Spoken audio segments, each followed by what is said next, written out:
नमस्कार। अरे साहित्य क्लासेस में आप सभी का बहुत बहुत स्वागत है।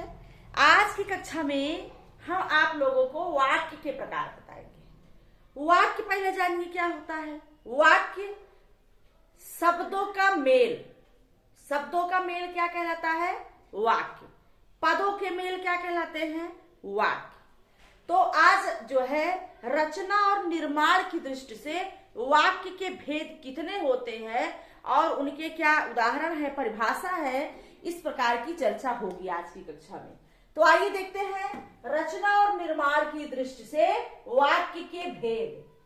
किसकी दृष्टि से? प्रश्न पूछता है।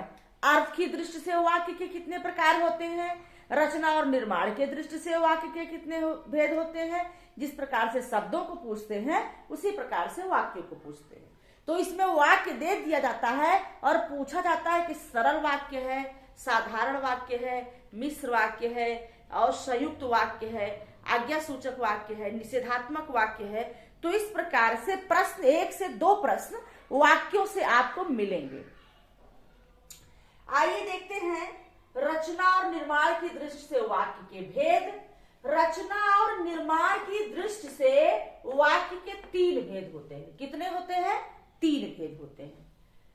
नंबर 1 है सरल या साधारण वाक्य। क्या होता है?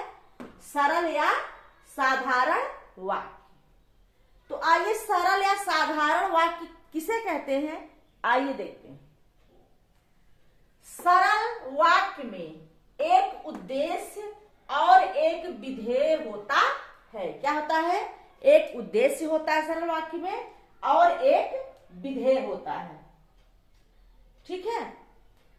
अथवा इसमें एक ही वाक्य प्रधान होते हैं और किसी वाक्यों की चर्चा नहीं होती है।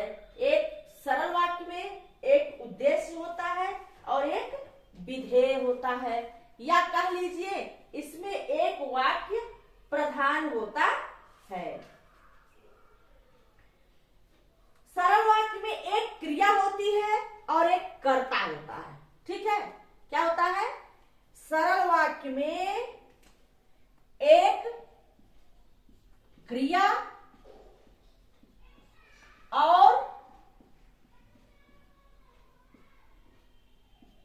और एक कर्ता। ठीक? एक उद्देश्य, एक विधेय अथवा एक क्रिया और एक कर्ता होता है। ठीक? जैसे राम पुस्तक पढ़ता है, एक क्रिया और एक कर्ता। यहां कर्ता कौन है? राम। राम कर क्या रहा है? पढ़ने का काम कर रहा है। यह कर्ता राम एक कर्ता है और एक क्या है? क्रिया है, पढ़ना। ठीक? सरल वाक्य एक उद्देश्य क्या है? पढ़ना और एक विधेय। ठीक? जैसे मोहन 3 दिन से बीमार है, एक ही वाक्य है। कौन बीमार है? मोहन 3 दिन से बीमार है। वह विद्यालय जाता है। वह विद्यालय जाता है, एक कर्ता और एक क्रिया, एक उद्देश्य और एक विधेय। वर्षा होती है। वर्षा होती है। तो ये साधारण सरल वाक्य है जिसमें एक ही वाक्य प्रधान होते हैं, इसके साथ कोई दूसरा वाक्य नहीं आता है। इसमें एक क्रिया होता है और एक कर्ता होती है, जिसे कि आप साधारण वाक्य कहते हैं। ठीक?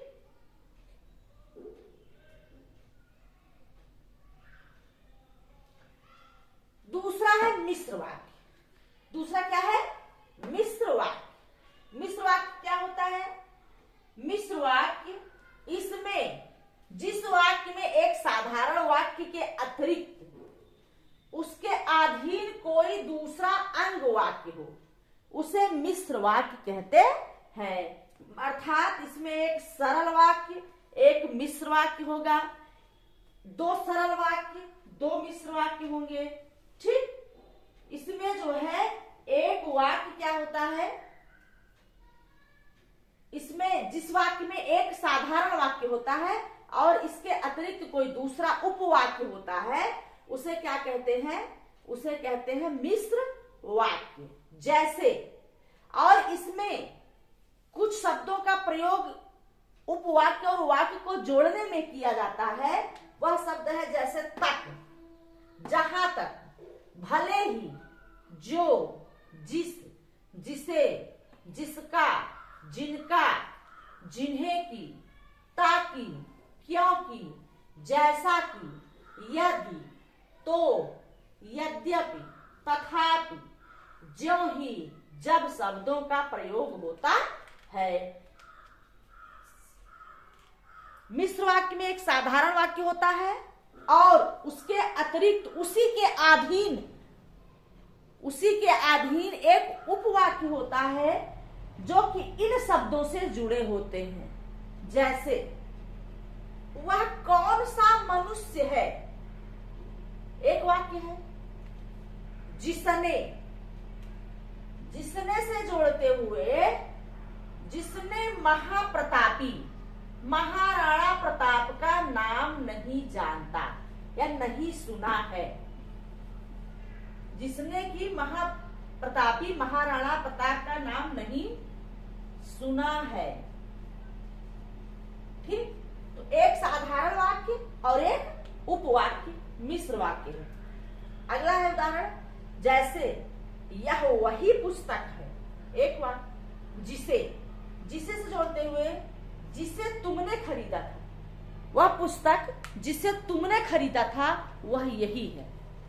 जैसे कहें, यह वही मार्कर है जिसे तुमने खरीदा था। अगला उदाहरण है, जैसे, वह कौन सा भारतीय है, एक वाक्य हो गया। वह कौन सा भारतीय है जो, ये जो है शब्द से जुड़ा है उपवाक्य, जो गांधी जी को नहीं जानता। वह कौन सा भारतीय है जो गांधी जी को नहीं जानता। तो ये रचना और निर्माण की दृष्टि से वाक्य के 3 भेद होते हैं, सरल वाक्य, मिश्र वाक्य और अगला है संयुक्त वाक्य। क्या है? संयुक्त वाक्य। संयुक्त वाक्य। अब जो है संयुक्त वाक्य की चर्चा अगली कक्षा में होगी। आज की कक्षा में बस 2 ही वाक्यों पर होगा चर्चा। एक तो सरल या साधारण वाक्य, इसका एक उद्देश्य और एक विधेय होता है, इसमें एक कर्ता और एक क्रिया होती है। ठीक। और मिश्र वाक्य क्या होता है? एक साधारण वाक्य अतिरिक्त एक अन्य वाक्य होता है जो कि जिसे, जैसे, जिनका, जिन्हें की, तो, यदि, क्योंकि, यद्यपि आदि शब्दों से जुड़ा होता है। तो आज की कक्षा में इतना ही। अगली कक्षा में हम संयुक्त वाक्य की पर चर्चा करेंगे। आज की कक्षा में इतना ही। धन्यवाद।